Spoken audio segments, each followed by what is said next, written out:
Hello readers, and welcome back to Tell Between Tales. Today we are going to be talking about The Candle and the Flame by Nafisa Azad, because I filmed this review with my November wrap-up, and then that video ended up being like 45 minutes long, and I decided that was way too long and that this needed its own video. So now we have two shorter videos instead of one super overly long video. All right, so let's get started.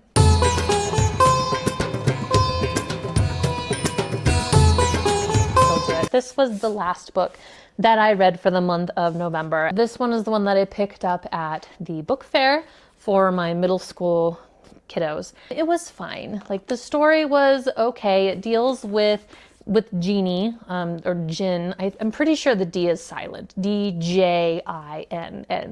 And it opens up where we're following a Jinn in the prologue, and through some various events, she saves a baby and then passes her fire onto the baby, and it's because she lost her own child and she's been mourning and grieving, and this child is dying because they were attacked by another group of Jinn that are like the antagonists to the group that we're kind of really following.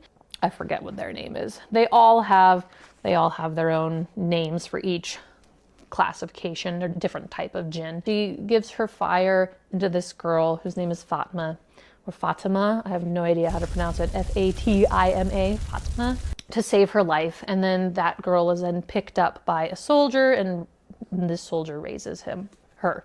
And that kind of sets the stage. This picks up about 18 years after the fact.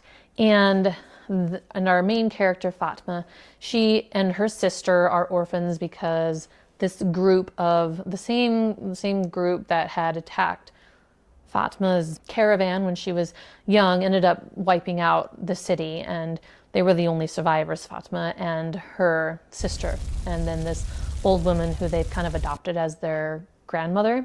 And so the story follows obviously Fatma, and she ends up obviously getting very, very involved with the Jinn because she's got the Jinn fire, and her paths end up crossing with Zulfikar, who is the emir of the city of Noor, which is where she lives. They live in like a desert city.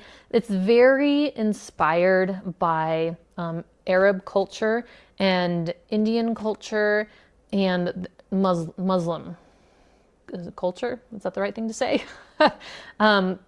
And our main character, Fatma, was raised Muslim, and there's a glossary in the back. And so I realized I just went off on a tangent, but this was something I wanted to talk about too. So there is like a huge glossary in the back. So this is for the YA book. This is one of my biggest criticisms of this book, is that your target audience is like teenagers and like young teens to, up through the teenage years.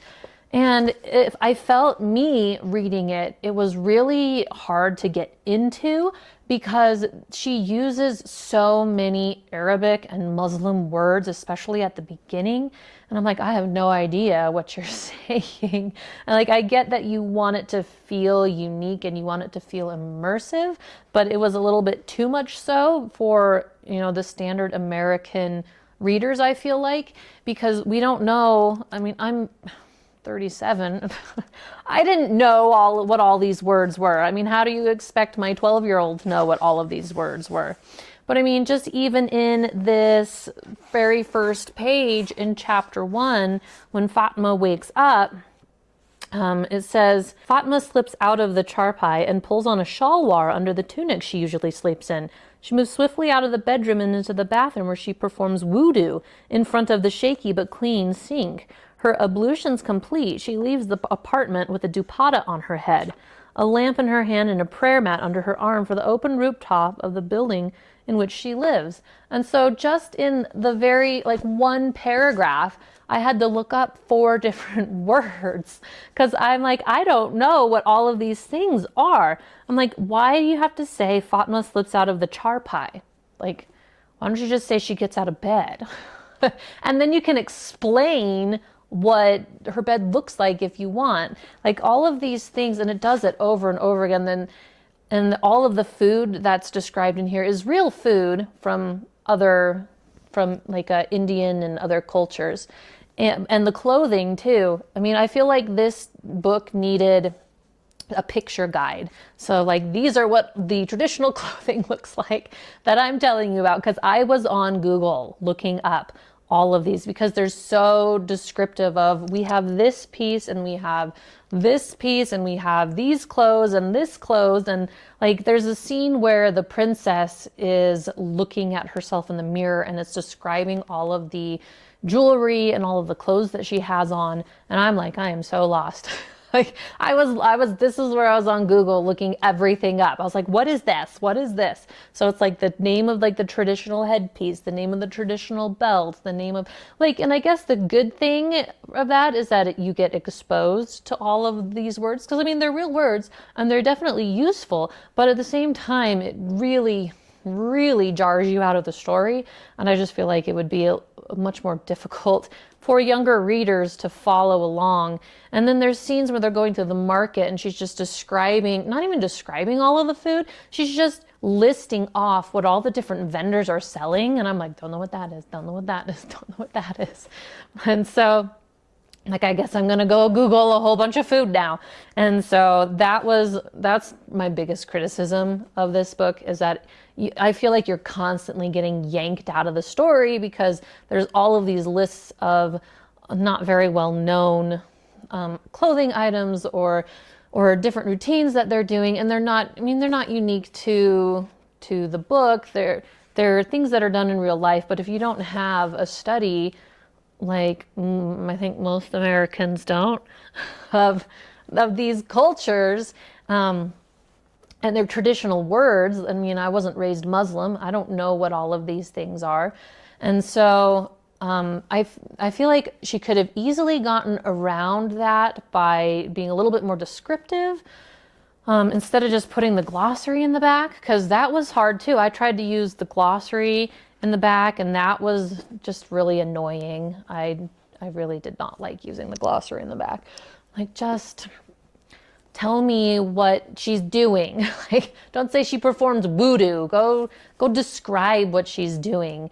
Or if you want to use the word, say, okay, she's performing voodoo by doing whatever it is she's doing. I don't even want to make any hand gestures because they're going to be wrong. So anyway, so that's, now I can kind of get back to my other thread before I inserted that and what the book is about. So Fatma, she has a really close relationship with the bookseller. So she is a delivery girl and she goes and delivers things all over the city. And one of the places that she delivers things to is the bookseller.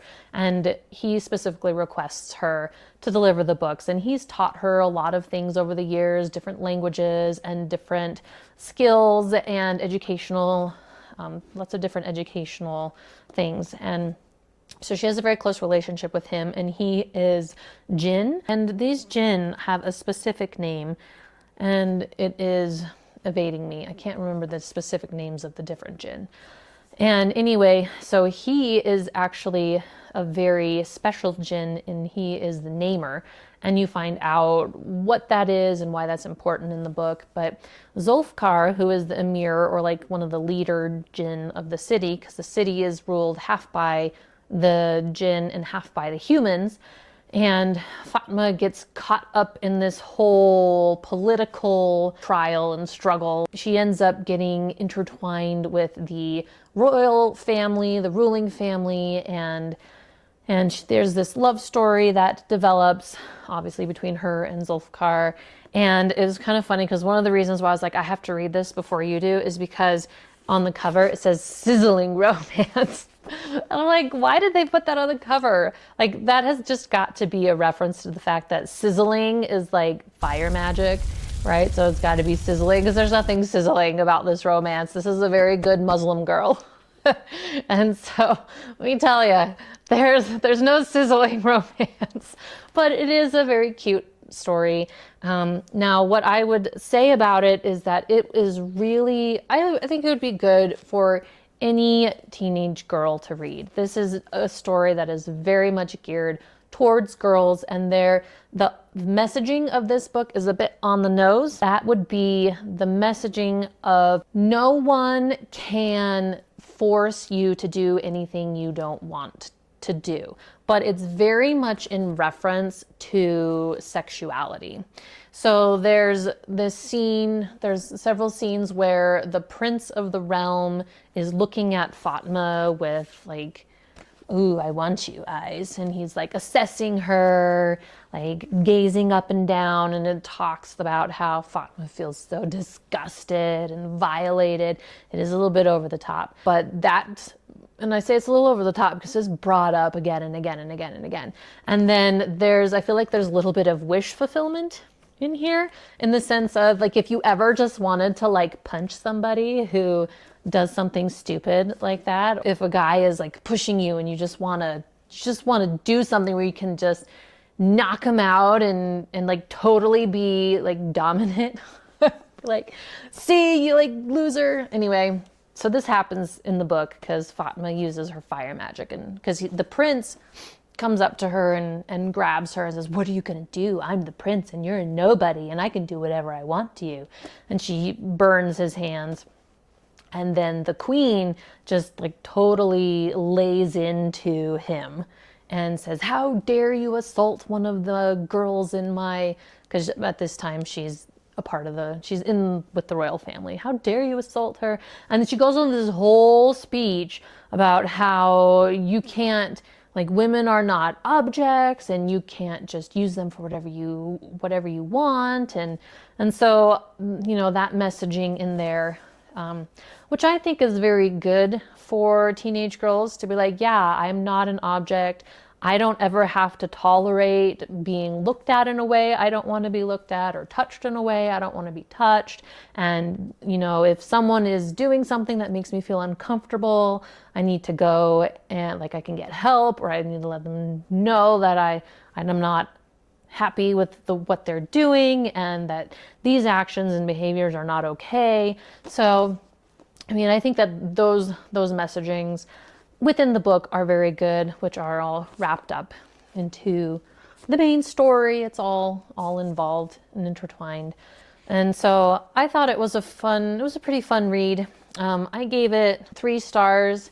There's not a whole lot of deep character development, and certainly the problems with, like I mentioned before, with all of the unknown language that is used. But I still enjoyed it. It was a fun read, and I would definitely let my kids read it. Thank you for joining us today. I hope that this video was insightful, offered you a glimpse into maybe checking this book out for your kids and seeing if it might be something that they are interested in. And thank you for joining us. I hope that you enjoyed. Please like and subscribe, and we'll catch you next time.